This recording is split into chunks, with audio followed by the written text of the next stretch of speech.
Welcome to another episode of Racing to Learn. We are a nonprofit that uses radio control to get kids excited about math and science. Now, you guys might be wondering, what's this? What's a Roomba doing here? This is our Roomba that we got maybe about 2 years ago. I forgot. Oh, it's a 655, so 600 series Roomba. It's nice. It saves us a lot of time vacuuming and cleaning and whatnot. But that means, first of all, that means more time working on RCs. But as with any mechanical device, you do have to do some maintenance, right? So it isn't maintenance free. You'll notice it's particularly dirty right now, and I thought I'd just give you guys the breakdown because this thing's pretty cool. You can actually code stuff for this as well. I remember opening up the box. One of the first things I noticed is that you can actually there's a software development kit or an SDK available for the Roomba, so you can actually turn this into your own robot with some code and whatnot, or customize the controls. I haven't gone that far yet. But perhaps it's something in the cards for the future. So first thing you'll notice that this thing's pretty dirty right now, right? I'll remove this kind of clump of stuff, but every couple cleanings you're gonna have to you're gonna have to clean the Roomba itself. So first things first, you'll notice that there's this huge wad of hair over here. So a couple tools that come with the Roomba itself are, this comb / cutter. There's a little blade in there, and also this thing to take the hair off of the bristles here. So go ahead and get this done. First I'm gonna get this clump of hair out here off of the spinning brush, and this spinning brush had actually stopped working a couple of runs ago because it was just so jammed up with hair. So this tool is pretty handy for cutting off the hair and getting it off of the spinning brush here. And so go ahead and throw that away and get the rest of this hair. And these are similar sorts of maintenance issues that you'll run into with RCs too, right? So it's just cleaning out the debris and keeping your machine running nicely, right? The cleaner something is, the more efficiently it's going to run. So I'm going to go ahead and use a screwdriver here to pop off this wheel, just to make sure that there's no hair inside. There is. See, so last time the hair had bunched up so much over here that this wheel actually stopped turning. Fortunately, the motor wasn't damaged. I think they did a pretty good job. The Roomba's been around for quite some time now, so it's got a hex in here to keep it spinning, much like the wheel of an RC here. And I believe that the Roomba actually uses for one of its drive motors the ever-present 550 style brushed motor.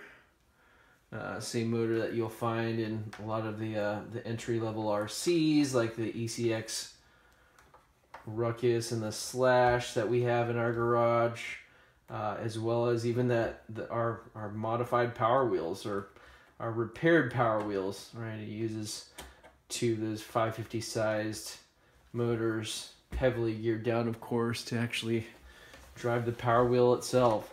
So a couple other things here. You'll notice that this wheel is not spinning very freely.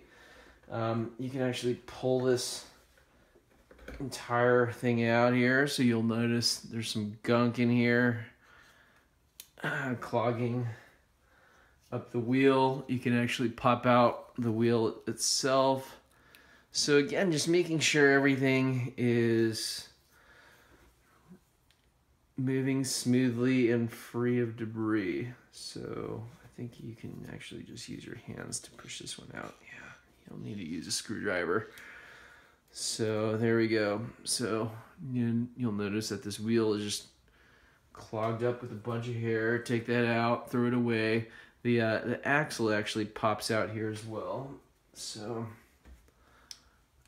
you can actually push out this metal axle.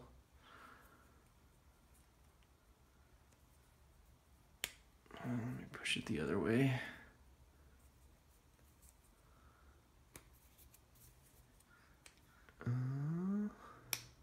Why?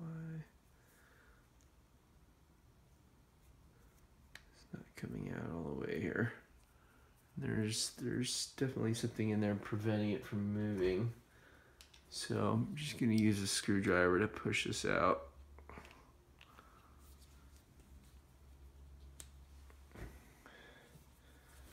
Use my shirt here to see if I can grab onto that. Well, nice thing I've got this bit handy. I'm going to use this to push it all the way through. There we go. It looks pretty clean there. There's a groove in the center. Oh, this does not look very clean. Look at that. Still a lot of gunk over there. So I'm going to use the bit here. Press that out. Just blow it out a little bit there. All right. And, you know, you don't have to be,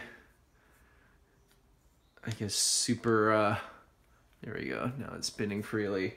You know, just, you don't have to be, you don't have to make sure that, or spend an overly amount of time cleaning this out, because it's just going to get dirty again. So, you know, just maybe use an old paintbrush here, same one we used to clean up our RCs, you know, just give everything a quick dusting. All right, there we go. So those two parts are clean. I remember one of my friends had recommended against the Roomba just because he spent so much time cleaning it. Now, he had an earlier generation one, which perhaps was not as easy to clean. So what I did here was just push down those two latches, freeing out one of the wired brushes here, and one end has a bushing in it, bronze bushing, no ball bearings here. And then you can go ahead and take the tool. Here, it's got some teeth on it, and then you just pop it in. A lot of hair here. Ugh.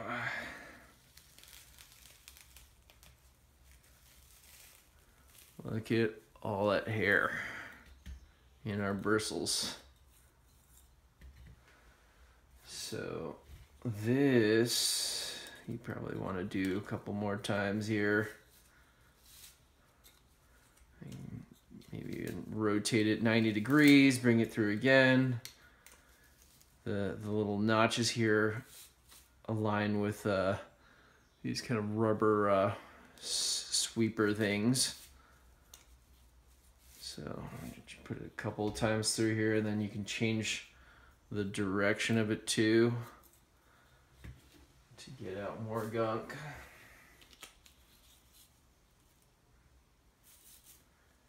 All right. Just gonna run that clicky through and pull off any other loose hairs off of that brush.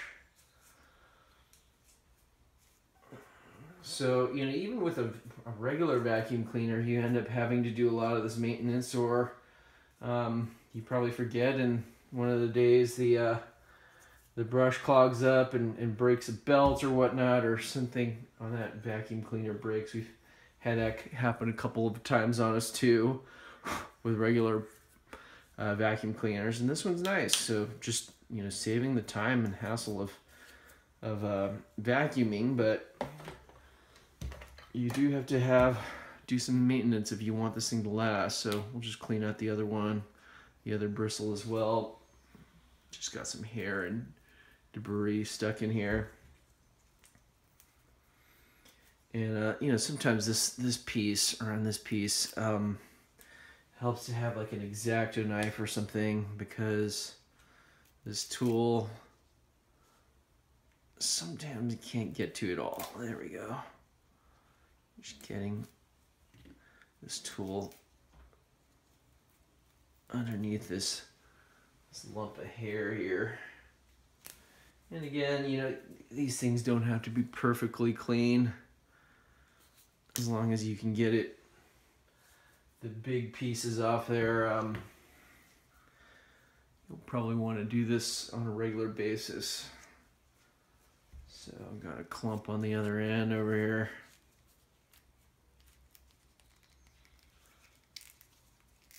Ah, there we go.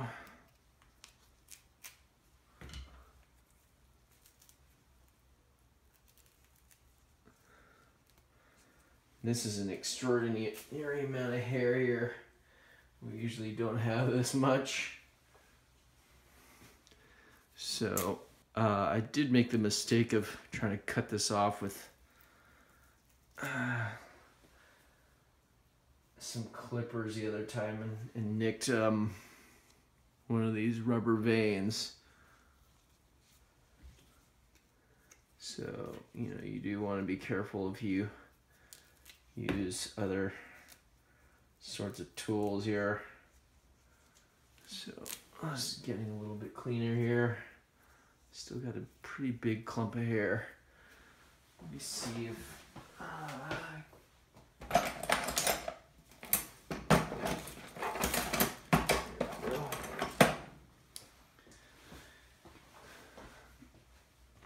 so just be careful with the veins here if you want to use a cutter like this. An X-Acto, which I don't have one handy right now, and I have to go to the garage. Let's just try and use this tool here.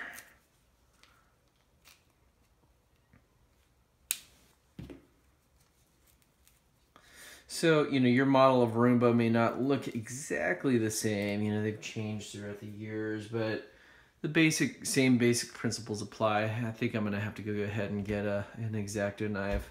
You might also just want to use a brush to see there's a lot of dust here. You might want to do this outside too, but just give it a quick dusting and get it back together and get it back doing some cleaning for you. So, I mean, I'd rather trade off maybe this took me 10 or 15 minutes versus, you know, a couple hours of vacuuming. I'll gladly do that trade-off any day. So let us know if you enjoyed this video. Thanks again for watching. Please like, comment, subscribe, and we'll catch you guys next time.